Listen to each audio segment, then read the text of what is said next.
The Congress party is in the dock over alleged corruption in a water development scheme dating back to 2010 in Goa and Assam. Releasing evidence in a press conference, the BJP has alleged that the finger points directly at the Digambar Kamath government and has sought a CBI probe into the matter. Meanwhile, Goa Chief Minister Lakshmikant Parsekar has initiated a state-level inquiry into the alleged Goa water development scheme corruption case dating back to 2010. Prime Minister Narendra Modi has said that changes in labour laws will be attempted through consensus building with labour organisations. Addressing the 46th session of Indian Labour Conference in New Delhi today, the Prime Minister said that talks with labour organisations on labour reforms are on and expressed confidence that solutions will be found on these issues. The PM dedicated the National Career Service portal and health reforms of ESIC. Amid unions opposing labour reforms, Finance Minister Arun Jaitley warned of a threat to job creation if investments were blocked and appealed not to persist with ideas that harm economic activity. He was addressing the 46th session of the Indian Labour Conference in New Delhi today.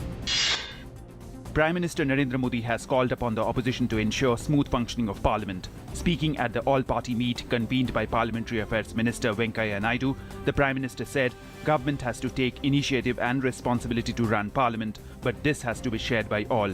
Reiterating that the government should move forward on the land bill, the Prime Minister added that all issues need to be discussed collectively and the government is open to good suggestions from the opposition. Lok Sabha Speaker Sumitra Mahajan has said that the Joint Parliamentary Panel on Land Acquisition Bill has been given time till the first week of August to submit its report.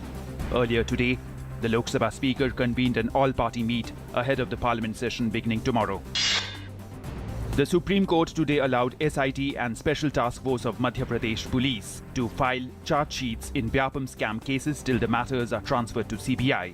The three-judge bench of Chief Justice H.L. Dattu and Justices Arun Kumar Mishra and Amitabh Roy fixed July 24th for further hearing of the application of CBI that the probe agencies of the state police be allowed to submit charge sheets in the scam cases. In Madhya Pradesh, the situation is still grim in Ujjain, where torrential rain has caused floods in the city. Water has entered the houses in many localities in Ujjain. Shipra and Gambhir rivers are in spate. The district administration has set up 13 temporary relief camps. It has appealed to the people living in dilapidated houses to move into the camps. Several parts of the state, including Vidisha, Devas, Raisen, Guna and Rajgarh, witnessed heavy downpour during the last 48 hours.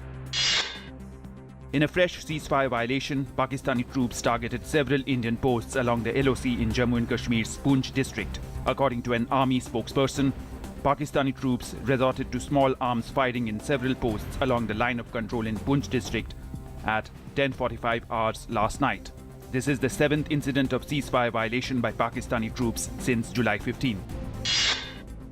In Manipur, the indefinite curfew imposed in the whole areas of Imphal West and Imphal East districts from the 8th of this month has been relaxed for 14 hours today from 5 in the morning to 7 in the evening. This is the 10th time that the indefinite curfew has been relaxed by the concerned district administrations in the last 12 days. Former Special Director of the CBI, M.L. Sharma, has agreed to investigate the case of former Director CBI Ranjit Sinha's alleged meeting with Coal 2G accused. He has sought more time to finalize the team of officers needed in the investigation. The hearing in the case has been adjourned till 10th of August.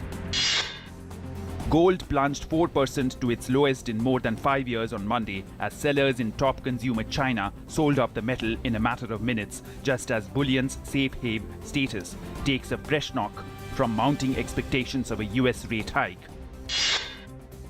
Greek banks reopened today after a forced 3-week closure. However, restrictions on cash withdrawals will remain. In a decree on Saturday, the Greek government kept the daily cash withdrawal limit at €60 but added a weekly limit. Greece closed its banks on 29th of last month to prevent a bank run after the European Central Bank did not increase emergency funding as Greece's second bailout expired. The United States and Cuba have resumed their bilateral ties after 54 years. Their respective diplomatic missions became fully operational in embassies last night. For the first time since 1961, the Cuban red, white and blue flag is flying over Havana's newly upgraded embassy in Washington. At least 57 civilians were killed when Shiite rebels bombarded Yemen's second city of Aden, where Saudi-backed pro-government forces have made gains against the insurgents. The UN Security Council has scheduled a vote for today on a resolution endorsing the Iran nuclear deal, with all 5 permanent members of the Security Council involved in the marathon negotiations with Iran. The resolution's adoption is almost certain.